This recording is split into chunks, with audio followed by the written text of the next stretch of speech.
Hello IGNOU students, welcome back to my channel mastering education today. आज की video उन लोगों के लिए है जिनका BSOG 173 का एग्जाम है कल। आज दिसंबर 5 है और कल आप लोगों का दिसंबर 6 को इसका एग्जाम है। तो अभी मैं आप लोगों के लिए गेस्ट पेपर लेकर आई हूँ। जैसे कि आप देख सकते हो, ये गेस्ट पेपर में आपको काफी सारे गेस्ट पेपर भी मिलेंगे, लेकिन इसमें जो आंसर्स हैं वो काफी लॉन्ग है। ठीक है, तो इतने लॉन्ग आंसर्स पढ़ना काफी डिफिकल्ट हो जाएगा आप लोगों के लिए, क्योंकि आपका एग्जाम कल ही है। तो आपको इस वीडियो में मैं आंसर्स जो है वो काफी सिंपल लैंग्वेज में समझा दूंगी, ताकि आप लोग बिना ये सारे PDF पढ़े आप मेरा आंसर सुने और बस वही याद रखें, ताकि आप वही कल एग्जाम में लिख कर आ सके। ठीक है, तो चलो स्टार्ट करते हैं। फर्स्ट क्वेश्चन से, फर्स्ट गेस्ट पेपर से। ये गेस्ट पेपर 1 है। इसका फर्स्ट क्वेश्चन है, what is the world system theory. काफी इंपॉर्टेंट क्वेश्चन है ये, क्योंकि इस पे मोस्टली पेपर्स में मैंने क्वेश्चन आता हुआ देखा है। तो देखो, समझते हैं कि ये कहना क्या चाह रहा है ये वाला क्वेश्चन। इसमें अगर आंसर आया, ये क्वेश्चन आया, तो आपको आंसर कैसे लिखना है। देखो, वर्ल्ड सिस्टम थ्योरी ना बेसिकली ये बोलती है कि पूरी दुनिया एक ही इकोनॉमिक सिस्टम की तरह काम करती है। ठीक है, यानी कि हर कंट्री का अलग अलग इकोनॉमिक सिस्टम नहीं है। जितना वर्ल्ड है उन सबका एक ही तरह का इकोनॉमिक सिस्टम है और वो लोग वही फॉलो करते हैं। इस थ्योरी को बनाया था इमैनुअल वॉलरस्टीन ने। सबसे इंपॉर्टेंट चीज है, आपको ये नाम याद रखना, इमैनुअल वॉलरस्टीन। ठीक है, जब भी ये क्वेश्चन आएगा आपको ये नाम जरूर मेंशन करना है, बिकॉज इस नाम के बिना आप आंसर लिखोगे तो नहीं मार्क्स मिलेंगे। इसलिए आपके लिए नाम मेंशन करना बहुत इंपॉर्टेंट है। ठीक है, वर्ल्ड सिस्टम थ्योरी बेसिकली ये बोलती है कि पूरी दुनिया का एक ही इकोनॉमिक सिस्टम है और वो लोग उसी की तरह काम करते हैं। इस थ्योरी को बनाया था इमैनुअल वॉलरस्टीन ने। वॉलरस्टीन यहाँ कहना क्या चाहते थे, वो कहते थे कि कंट्रीज ना अलग अलग एग्जिस्ट नहीं करती, सब एक दूसरे से ट्रेड, इकोनॉमी, पॉलिटिक्स के थ्रू कनेक्टेड है और इस कनेक्शन की वजह से दुनिया में इनइक्वालिटी बनती है। 3 चीजें उन्होंने कही थी। पहली बात कि कंट्रीज अलग अलग एग्जिस्ट नहीं करती हैं बिकॉज वो इकोनॉमी, पॉलिटिक्स, ट्रेड, इन सब पे एक दूसरे से डिपेंडेंट है। जैसे अभी आप देख सकते हो, हमारी कंट्री में रशिया का प्रेसिडेंट आया है, पुतिन। वो क्यों आया है? बिकॉज ट्रेड के बारे में बात करने के लिए, पॉलिटिक्स के बारे में बात करने के लिए, क्योंकि हर कंट्री एक दूसरे पे डिपेंडेंट है इन चीजों के लिए। और जब वो इस चीजों के लिए डिपेंडेंट हो जाते हैं या उनका एक कनेक्शन जुड़ जाता है, तो इस वजह से दुनिया में इनइक्वालिटी आ जाती है। अब इस थ्योरी में वॉलरस्टीन ने दुनिया को 3 कैटेगरीज में डिवाइड करा है। ठीक है, ये 3 कैटेगरीज पढ़नी बहुत इंपॉर्टेंट है, बिकॉज इस पे अलग से भी क्वेश्चन आ जाता है। ठीक है, तो ये 3 कैटेगरीज अगर हम पढ़ेंगे तो इनको अच्छे से याद रखना कि क्या कहना चाह रहे हैं, बिकॉज आपके पेपर में आप ये लिख कर आओगे तो ही आपको मार्क्स मिलेंगे। ठीक है, तो 3 कैटेगरीज क्या है हम ये पढ़ते हैं। पहला आ जाता है कोर कंट्रीज। ठीक है, उन्होंने 3 तरह को ना, मतलब कंट्रीज वगैरह जितनी भी हैं दुनिया में, उन सबको 3 कैटेगरीज में डिवाइड कर दिया था। 3 कैटेगरीज क्या है? सबसे पहले आ जाती हैं कोर कंट्रीज। कोर कंट्रीज वो हैं जो काफी रिच और पावरफुल कंट्रीज हैं, इनके पास एडवांस टेक्नोलॉजी है, ये फर्स्ट वर्ल्ड कंट्रीज हैं एक तरह। ठीक है, जैसे कि USA हो गया या फिर वेस्टर्न यूरोप हो गया। ये क्या करती हैं कोर कंट्रीज? पुअर कंट्रीज का फायदा उठाकर और रिच होती जा रही हैं। जैसे कि हमें पता है US में लेबर वर्क जो है वो मोस्टली उन कंट्रीज से आता है जहां पे चीप लेबर है, जैसे कि इंडिया, अफ्रीका। तो ये हो गई कोर कंट्री, ये लोग और रिच होते जा रहे हैं पुअर कंट्रीज का फायदा उठाकर। फिर आती हैं पेरीफेरी कंट्रीज। ठीक है, ये होती हैं पुअर कंट्रीज, बिल्कुल ही पुअर, इनके पास रॉ मटेरियल और चीप लेबर ये लोग प्रोवाइड करते हैं और कोर कंट्रीज इन्हें ही एक्सप्लॉइट करती हैं। ठीक है, बेसिकली ऐसी कंट्रीज जहां पे वो खुद तो डेवलप नहीं कर सकते चीजें, उनके पास है ही सिर्फ रॉ मटेरियल और लेबर प्रोवाइड करने की चीज। तो ये क्या करते हैं, यहाँ से अपनी लेबर वगैरह एक्सपोर्ट करते हैं, रॉ मटेरियल एक्सपोर्ट करते हैं, और फिर जो कंट्री कोर कंट्रीज है वो इन्हें क्या करती है, एक्सप्लॉइट करती है। ठीक है, नेक्स्ट आ जाता है हमारी सेमी पेरीफेरी कंट्रीज। ये होती है मिड लेवल वाली कंट्रीज। इनमें दोनों तरह के कैरेक्टरिस्टिक होते हैं, ये थोड़ी रिच होती हैं और थोड़ी पुअर होती हैं। तो ये कोर और पेरिफेरी के बीच के बफर की तरह काम करती है। ये मतलब रॉ मटेरियल भी एक्सपोर्ट करेंगी, लेबर भी करेंगी, लेकिन कुछ चीजें ही अपनी कंट्री में भी डेवलप कर लेंगी। ठीक है, ये 3 कैटेगरीज हैं, कोर, पेरीफेरी और सेमी पेरीफेरी। ये तीनों याद रखना। अब मैं आपको सिंपल शब्दों में अगर बताऊं तो वर्ल्ड सिस्टम थ्योरी एक्सप्लेन करती है कि दुनिया में इनइक्वालिटी क्यों एग्जिस्ट करती है, क्यों करती है? क्योंकि रिच कंट्रीज कैसे पावरफुल बन रही हैं, पुअर कंट्रीज उन पर डिपेंडेंट है, और इसकी वजह से वो पुअर बनी रह जाती हैं और रिच होते जा रहे हैं, बिकॉज रिच जो है वो पुअर कंट्रीज को एक्सप्लॉइट कर रहे हैं, जिससे इनइक्वालिटी क्रिएट हो रही है कंट्री में। ठीक है, यही चीजें आप कल लिखाओगे पेपर में, अगर ये क्वेश्चन आता है तो दिस इज इनफ, आपको इतना बड़ा आंसर लिखने की जरूरत नहीं है। ठीक है, अब अगर हम नेक्स्ट क्वेश्चन देखें, ये भी इतना इंपॉर्टेंट है, what is the perspective of development. देखो, पर्सपेक्टिव ऑफ डेवलपमेंट क्या होता है, इसका बेसिकली मीनिंग बताता है कि डेवलपमेंट को हम किस एंगल से देखते हैं। डेवलपमेंट सिर्फ ये नहीं होता कि इकोनॉमिक डेवलपमेंट हो गया जी, पैसे बढ़ रहे हैं, जीडीपी बढ़ रही है, नहीं। ह्यूमन डेवलपमेंट होता है, सोशल डेवलपमेंट होता है, बहुत तरह के डेवलपमेंट्स होते हैं, सिर्फ एक ही तरह का डेवलपमेंट नहीं होता। तो इसलिए डेवलपमेंट को हर एक अलग अलग एंगल से देखा जाता है। ठीक है, पहली बात तो समझो कि डेवलपमेंट का मतलब क्या होता है। डेवलपमेंट का सिंपल मतलब है लोगों की लाइफ को बेटर हो जाए। ठीक है, ऑब्वियसली जब आप डेवलप कर रहे होते हो तो उसका तो मतलब वही हो गया ना कि आप कैसे बढ़ रहे हो लाइफ में आगे। तो हम उसी की बात कर रहे हैं यहाँ पर कि कैसे डेवलपमेंट होता है या फिर लोगों की लाइफ कैसे बेटर होती जाए, वो हो गया हमारा डेवलपमेंट। लेकिन पहले के टाइम पे डेवलपमेंट को सिर्फ इनकम और इकोनॉमी से मेजर किया जाता था, अब ऐसा नहीं है। अब डेवलपमेंट को अलग अलग पर्सपेक्टिव से देखा जाता है, जैसे कि ह्यूमन राइट्स का रिस्पेक्ट करना डेवलपमेंट होता है, फ्रीडम होना डेवलपमेंट होता है, एजुकेशन हेल्थ केयर मिलना, एनवायरमेंट का सेफ रहना, ओवरऑल लाइफ क्वालिटी इंप्रूव होना भी डेवलपमेंट में आता है।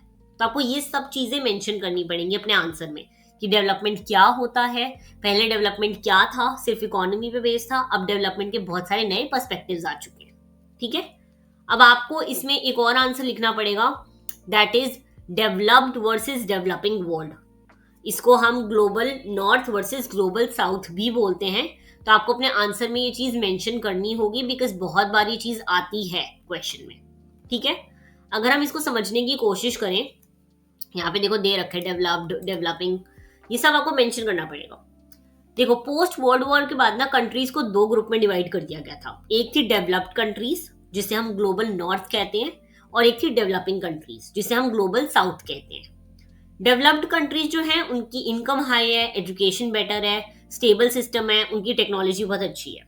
और डेवलपिंग कंट्रीज वो हैं जो पावर्टी में हैं, उनके पॉपुलेशन के इशू बहुत ज़्यादा है, इकोनॉमिक डिपेंडेंसी है, वेस्टर्न मॉडल वो फॉलो करने का उनको प्रेशर करा जाता है। ठीक है, लेकिन प्रॉब्लम ये थी कि पावर्टी सिर्फ डेवलपिंग कंट्रीज में नहीं होती, डेवलप कंट्रीज में भी मिलती है। ऐसा नहीं है कि सिर्फ इंडिया में पावर्टी है, नहीं, यूएस में भी पावर्टी है, दिखती है हमें। बट ये है कि उनके पास और चीजें भी बेटर है, टेक्नोलॉजी बेटर है, वो पावर्टी से उस चीज से एक तरह आगे निकल सकते हैं, पावर्टी को पीछे छोड़ सकते हैं। लेकिन हमारे पास अपने इश्यूज ही बहुत ज्यादा है, डेवलपिंग कंट्रीज के पास अपने ही इश्यूज बहुत ज्यादा है कि वो पावर्टी को तो सेकेंडरी मान लेते हैं। ठीक है, अब इसमें ही तुम्हें एक और चीज का मेंशन करना पड़ेगा, दैट इज आईसीटी। आईसीटी बहुत इंपॉर्टेंट टॉपिक आ जाता है जब तुम डेवलपमेंट की बात करोगे, पर्सपेक्टिव ऑफ डेवलपमेंट की बात करोगे। देखो, आईसीटी का मतलब होता है इंफॉर्मेशन एंड कम्युनिकेशन टेक्नोलॉजी, जैसे मोबाइल फोन, इंटरनेट, कंप्यूटर्स। आजकल डेवलपमेंट एजेंसीज बोलती हैं कि आईसीटी पावर्टी को रिड्यूस करता है, एजुकेशन और हेल्थ इंप्रूव कर सकता है, अपॉर्चुनिटीज क्रिएट करता है। ठीक है, तो आईसीटी बहुत इंपॉर्टेंट है डेवलपमेंट के लिए, बिकॉज ऑब्वियसली कंप्यूटर टेक्नोलॉजी आने के बाद चीजें काफी डिफरेंट हो गई हैं, काफी बेटर हो गई हैं। लेकिन जरूरी नहीं कि आईसीटी के सिर्फ प्रोज हो, आईसीटी के कॉन्स भी हैं। कैसे? कभी कभी क्या प्रॉब्लम आती है कि लोग ट्रेंड नहीं होते कंप्यूटर्स यूज करने के लिए, उनको टेक्नोलॉजी एक्सेसिबल नहीं है, गांव तक नहीं पहुंची, पॉलिसीज इतनी इफेक्टिव नहीं हो पा रही। और जैसे कि हमें पता ही है, आईसीटी का गलत इस्तेमाल भी होता है बहुत चीजों के लिए, साइबर बुलिंग हो गया, ऑनलाइन स्कैम हो गए, काफी चीजें होती है। तो आईसीटी तभी काम करता है जब ग्राउंड लेवल की हम रियलिटी को समझते हैं कि लोगों की नीड क्या है और वो पूरी हो रही है या नहीं। ठीक है, इसमें आप जब ये वाला आंसर लिखोगे तो इसमें आप लोग human, social and economic development की भी बात करोगे। बहुत ईजी है जब आप ये तीनों मेंशन करोगे। देखो, मैं आपको सिंपल लैंग्वेज में बता देती हूँ, ह्यूमन, सोशल और इकोनॉमिक डेवलपमेंट क्या होता है। इकोनॉमिक डेवलपमेंट वो है जब हमारी इनकम बढ़ गई, जॉब्स भी अवेलेबल हैं और सबके बिजनेस और ट्रेड ग्रो हो रहा है। ठीक है, सोशल डेवलपमेंट होता है जब सोसाइटी बेटर हो रही है, हेल्थ, एजुकेशन, इक्वालिटी, ये सब इंप्रूव हो रहा है, पुअर पावर्टी जो है खत्म हो रही है। ये हो गया सोशल डेवलपमेंट। ह्यूमन डेवलपमेंट को तुम लोग अमर्त्य सेन से लिंक करके लिखोगे, बिकॉज उन्होंने ही इस चीज को डिफाइन करा था। उनका कहना था कि डेवलपमेंट का मतलब होता है फ्रीडम। अब ये फ्रीडम कैसे? जब लोगों की चॉइसेस बढ़ जाती हैं, उनके पास कैपेबिलिटीज उनकी इंप्रूव हो जाती है, एक लाइफ क्वालिटी बेटर हो जाती है ना, तो तुम्हारा जो होता है एक ह्यूमन डेवलपमेंट होता है। उन्होंने ह्यूमन डेवलपमेंट इंडेक्स भी दिया था, जिसमें हम 3 चीजें मेजर करते हैं, that is health, education and income. ठीक है, ये तुम्हें लिखना है, बहुत इंपॉर्टेंट है ये सारा आंसर्स में लिखना, वरना बहुत प्रॉब्लम होगी अगर तुम ये सारी चीजें मेंशन नहीं कर कराओगे, तो तुम्हारा आंसर कंप्लीट नहीं माना जाएगा। तो इसलिए ये सब लिखना बहुत इंपॉर्टेंट है। जैसे कि मैंने तुम्हें बताया, अगर तुम्हारा पर्सपेक्टिव वाला आएगा तो तुम्हें पहले बताना है कि डेवलपमेंट क्या होता है, डेवलप्ड कंट्रीज और डेवलपिंग कंट्रीज का डिफरेंस क्या होता है, global south versus global north, कैसे डेवलपमेंट का पहले पर्सपेक्टिव अलग था, अब पर्सपेक्टिव अलग हो चुका है। और तुम्हें इसमें human development, social development, economic development mention करनी है, अमर्त्य सेन के बारे में करना है, और ह्यूमन डेवलपमेंट इंडेक्स के बारे में भी लिखना है। ठीक है, हमने ये भी पढ़ लिया आईसीटी इंपॉर्टेंट क्यों है, आईसीटी के गलत इस्तेमाल भी होते हैं और सही इस्तेमाल भी होते हैं। हमने इकोनॉमिक डेवलपमेंट पढ़ लिया है। उसके बाद हम लोगों ने ये एक तरह ये वाला जो है, हमने पूरा सोशल डेवलपमेंट कवर कर लिया क्या होता है, हमने ह्यूमन डेवलपमेंट भी क्लियर कर लिया है। इतना सारा तुम्हें पढ़ने की जरूरत नहीं है, ये बहुत लंबा आंसर है, इतना लंबा नहीं आता। ठीक है, अब हम नेक्स्ट टॉपिक पे मूव करते हैं, that is next guest paper. इसका फर्स्ट क्वेश्चन है classified developed, developing and under developed. अभी हमने पढ़ा, बट मैं फिर से समझा देती हूँ कि इन तीनों का क्लासिफिकेशन क्या होता है। देखो, कंट्रीज को इन तीनों में डिवाइड करा गया है, डेवलप्ड में, डेवलपिंग में और अंडर डेवलप्ड में। अगर हम मीनिंग समझें, पहले हम समझते हैं कि अंडर डेवलप्ड क्या होती है, क्योंकि हमने डेवलप्ड और डेवलपिंग तो पिछले आंसर में पढ़ ही लिया। देखो, अंडर डेवलप्ड कंट्री क्या होती हैं, जहां पे ना पर कैपिटा इनकम बहुत लो है, मतलब कि कंट्री का जीडीपी तो बहुत ग्रो कर रहा है, लेकिन एक बंदे की इनकम जो है वो वहीं पे है, वो स्टेबल है, वो ग्रो नहीं कर रही। लोग पॉवर्टी में काफी ज्यादा हैं, रिसोर्सेज पूरी तरह इस्तेमाल नहीं हो रहे हैं, लेकिन उनका फुल इस्तेमाल नहीं हो रहा। मैन पावर अंडर यूटिलाइज होती है, टेक्नोलॉजी थोड़ी बैकवर्ड होती है, हेल्थ, एजुकेशन, लिविंग स्टैंडर्ड्स थोड़े लो होते हैं। ये होती हैं हमारी अंडर डेवलप्ड कंट्रीज। ठीक है, इसमें काफी सारे तुम्हें थिंकर्स वगैरह मेंशन करने हैं, बिकॉज आता है कभी कभी कि उन लोगों की डेफिनेशन बताओ। तो जैसे कि जेकब वाइनर है, उसकी एक डेफिनेशन है, उनका मतलब होता है कि अंडर डेवलप्ड कंट्री वो है जिसके पास पोटेंशियल तो बहुत है, लेकिन वो उसको पूरी तरह इस्तेमाल नहीं कर रहे। ठीक है, ऐसे ही तुम्हें इस आंसर में काफी सारे जो हैं थिंकर्स दिख जाएंगे, तुम्हें उन सब थिंकर्स की थोड़ी बहुत लिखनी है डेफिनेशंस, वरना तुम्हारा आंसर कंप्लीट नहीं माना जाएगा। देखो, काफी सारी डेफिनेशंस काफी सारे लोगों ने बता रखी है, तो तुम्हें वो सारी थोड़ी बहुत मेंशन करनी है। ठीक है, अब हम समझते हैं कि इसके अंडर डेवलपमेंट के कॉजेज क्या होते हैं, क्यों हो रहा होता है अंडर डेवलप, कि कोई कंट्री को अंडर डेवलप क्यों कहा जाता है। देखो, अंडर डेवलपमेंट क्यों होता है, पहली बात, अगर पॉवर्टी है वहां पे, लो इनकम है लोगों की, तो होगा। कैपिटल डेफिशिएंसी है, यानी कि पैसे की भी शॉर्टेज है और टेक्नोलॉजी की भी। मैन पावर का इस्तेमाल नहीं हो रहा अच्छे से, नेचुरल रिसोर्सेज का इस्तेमाल नहीं हो रहा, टेक्निक्स जो है वो लोग पुरानी यूज कर रहे हैं, और ह्यूमन डेवलपमेंट नहीं हो रहा। तो ये हो गए तुम्हारे अंडर डेवलप्ड कंट्री के कॉजेस। ठीक है, अगर तुम चाहो तो तुम इसमें United nation and world bank का क्लासिफिकेशन दे सकते हो, लेकिन वो इतना इंपॉर्टेंट नहीं है। उसमें तुम्हें बताना होगा कि लो इनकम कंट्रीज कौन सी होती हैं, मिडिल इनकम कौन सी होती है, और हाई इनकम कंट्रीज कौन सी होती हैं। ये तुम्हें जो सारा है ये तुम्हें लर्न करना पड़ेगा। इसके प्रॉपर दे रखे हैं कि कितनी इनकम होनी चाहिए एक हाई डेवलप कंट्री की, लो डेवलप, मिडल डेवलप। ठीक है, अब अगर हम देखें तो मैं तुम्हें एक फैक्ट बता देती हूँ, तुम अपने आंसर में लिखाओगे तो बहुत बेटर रहेगा। दुनिया की ऑलमोस्ट 84% पॉपुलेशन डेवलपिंग या अंडर डेवलप कंट्री में रहती है, लेकिन वर्ल्ड की टोटल इनकम का सिर्फ अराउंड 19% इनके पास है। तो आप समझ सकते हो कि कितना ज्यादा डिफरेंस है। ठीक है, और इंडिया का पोजीशन जो है वो low income to lower middle income country में आता है। वर्ल्ड का पॉपुलेशन 17% इंडिया में है, वर्ल्ड इनकम का सिर्फ 1.8% इंडिया में है। ठीक है, तो तुम ये चीज समझ सकते हो कि कितना ज्यादा इंडिया का पोजीशन खराब होता जा रहा है टाइम के साथ। ठीक है, अब हम नेक्स्ट क्वेश्चन देखें, तो ये ज्यादा इंपॉर्टेंट नहीं है। इसमें जो है तुम्हें इंस्ट्रूमेंट्स वगैरह बता रखे हैं डेवलपमेंट के, ये इतना आता नहीं है, क्वेश्चन मैंने नहीं देखा पिछले पेपर्स में, तो तुम इसको छोड़ भी सकते हो। लेकिन मैं अगर तुम्हें सिंपल लैंग्वेज में समझाऊं ना, तो डेवलपमेंट को यहाँ पे इंस्ट्रूमेंट्स की क्या बात होगी, देखो डेवलपमेंट को अचीव करने के लिए कौन कौन से टूल्स या मेथड यूज करे जाते हैं वो यहाँ पे यूज करने की बात बता रहे हैं। बट ये क्वेश्चन इतना इंपॉर्टेंट नहीं है पेपर्स के पर्सपेक्टिव से, तुम इसको छोड़ सकते हो इतना, अगर चाहो तो कर लेना, बट मेरे को नहीं लगता कि ये टॉपिक आएगा। ठीक है, what do you understand by development, ये हमने पढ़ लिया पहले भी, इसमें तुम सारा वही लिखा है जो मैं तुम्हें बताया डेवलपमेंट क्या होती है, डेवलपमेंट की different definitions, social development, economic development और ह्यूमन डेवलपमेंट, ये सब तुम इसमें मेंशन कर सकते हो इस क्वेश्चन में। ठीक है, अंडर डेवलपमेंट का मीनिंग देखो, सिंपल वही लिखना है कि हर चीज जो है लोगों की इंप्रूव हो रही है, इकोनॉमिक सोशल कंडीशन सब कुछ, इनकम बढ़ रहा है, हेल्थ केयर बेटर हो गया है, एजुकेशन मिल रही है, लाइफ की क्वालिटी इंप्रूव हो गई है। ठीक है, इसमें काफी सारे अलग अलग व्यू पॉइंट है, तुम वो लोग भी मेंशन कर सकते हो। बट मैं बता दूं कि ये क्वेश्चन में काफी लंबा आंसर लिखना पड़ेगा, बिकॉज इसमें तुम्हें काफी सारी चीजें लिखनी पड़ेगी कि सर्विस सेक्टर का ग्रोथ कैसे हो रहा है, ग्रोथ ऑफ एग्रीकल्चर सेक्टर क्या हुआ, हर चीज का डेवलपमेंट तुम्हें इस क्वेश्चन में मेंशन करना पड़ेगा अगर डेवलपमेंट पे क्वेश्चन आता है तो।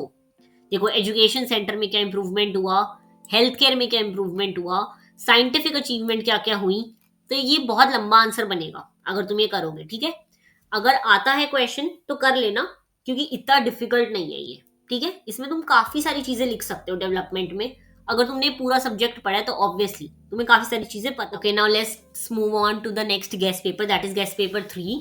और इसका तुम क्वेश्चन जैसे कि देख सकते हो कि क्वेश्चन है what are the factors responsible for development in India. ये एक इंपॉर्टेंट क्वेश्चन है, बिकॉज ऑब्वियसली हम डेवलपमेंट के बारे में पढ़ रहे हैं और हम एक इंडियन है, तो हमें ये क्वेश्चन करना ही पड़ेगा, बिकॉज पेपर में आने के चांसेस इसके ज्यादा हैं। अगर मैं तुम्हें ये क्वेश्चन समझाऊं तो ये क्वेश्चन बहुत इजी है, तुम्हें बेसिकली बताने की क्या क्या फैक्टर्स रिस्पॉन्सिबल हैं इंडिया के डेवलपमेंट के पीछे। हम इंडियन स्टेट के सारा कुछ जितने भी फैक्टर्स अवेलेबल हैं, economic, social, health care, education, ये सब देखने वाले हैं इस क्वेश्चन में। देखो पहले डिस्कस कर लेते हैं कि इंडियन स्टेट का क्या अभी चल रहा है। ठीक है, इंडियन स्टेट क्या है, तुम जब भी ये क्वेश्चन आएगा तो तुम पहले इसी से स्टार्ट करोगे कि इंडिया एक डेमोक्रेसी है, यहाँ स्टेट के ऊपर बहुत सारे सोशल ग्रुप्स का इन्फ्लुएंस होता है, industrialist, farmer, trade union, political party, सबका। इसलिए इंडिया चाइना की तरह प्राइवेट एंटरप्राइज को बैन नहीं कर सकता था और ग्लोबलाइजेशन को एकदम फास्ट पेस में अडॉप्ट नहीं कर सकता था, बिकॉज यहाँ पे बहुत लोगों का इन्फ्लुएंस है, एक सिर्फ पॉलिटिकल पार्टी नहीं वर्क करती यहाँ पे बहुत लोग हर डिसीजन को इन्फ्लुएंस करते हैं। इसलिए यहाँ पे पॉलिसीज जो हैं वो धीरे धीरे इवॉल्व होती हैं, उसमें नए नए एडिशंस होते हैं, क्योंकि लोगों का कंसेंसस बहुत जरूरी है, लोगों की सहमति बहुत जरूरी है किसी भी डिसीजन में। ठीक है, इकोनॉमिक क्राइसिस ने डेवलपमेंट को पुश किया हमारे यहाँ पे, तुम्हें याद ही है कि 1966 में ड्रॉट आया था उसकी वजह से, और 1991 के इकोनॉमिक क्राइसिस के बाद एलपीजी का इंट्रोडक्शन हुआ, जिसकी वजह से इंडिया का जो है इकोनॉमिक डेवलपमेंट स्टार्ट हुआ। इंडिया में डेवलपमेंट ग्रेजुअल थी, बहुत एकदम ये नहीं हुआ कि ओहो एकदम डेवलपमेंट आया और इंडिया बहुत ही आगे निकल गया, ऐसा नहीं हुआ। यहाँ पे ग्रेजुअली देखा गया डेवलपमेंट, धीरे धीरे डेवलप होना स्टार्ट हुआ, पॉलिसीज चेंज हुई, सोशल एक्टर्स इन्वॉल्व हुए, एक सहमति हुई लोगों के बीच में।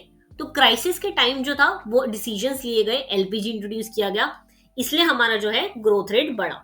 लेकिन ये ग्रोथ रेट इतना इजीली नहीं बढ़ा, इसमें काफी टाइम लगा। ठीक है, तो यही सब तुम मेंशन करोगे कि इंडिया में कैसे डेवलपमेंट हुआ। तो इसमें काफी लंबा आंसर दे रखा है, बहुत चीजें मेंशन कर रखी है, इतना तुम्हें पढ़ने की जरूरत नहीं है, मैं बता दूं। इतना अगर तुम अभी पढ़ने बैठे कल के पेपर के लिए तो कुछ नहीं हो पाएगा। ठीक है, शॉर्ट में समझ लो, जितना मैंने बोला है बस उतना लिखाना पेपर में, उतना ही इंपॉर्टेंट है। ठीक है, ये बहुत लंबा दे रखा है। बाकी तुम्हें बता दूं कि एक ना तुम्हें आ सकता है क्वेश्चन कि what is India's achievement in social, scientific, agriculture and service sector development. तो इसमें तुम लिखोगे कि सोशल सेक्टर में देखो हेल्थ इंप्रूवमेंट हो गई है, गवर्नमेंट बहुत सारे इनिशिएटिव ले आई है। साइंटिफिक अचीवमेंट में लिख देना कि स्पेस प्रोग्राम वगैरह जो हमने करे, चंद्रयान वाला, मंगलयान वाला, न्यूक्लियर मिसाइल मिशन लिख देना जो हुए हैं। एग्रीकल्चर सेक्टर में हमारे देख लो ग्रीन रेवोल्यूशन आ गया था, लैंड रिफॉर्म्स हुए हैं काफी सारे। सर्विस सेक्टर में तुम लिख देना कि बीपीओ वगैरह का इंट्रोडक्शन हो गया था, सर्विस सेक्टर बहुत ज्यादा वर्कफोर्स को एम्प्लॉय करता है, तो वो सब लिख देना।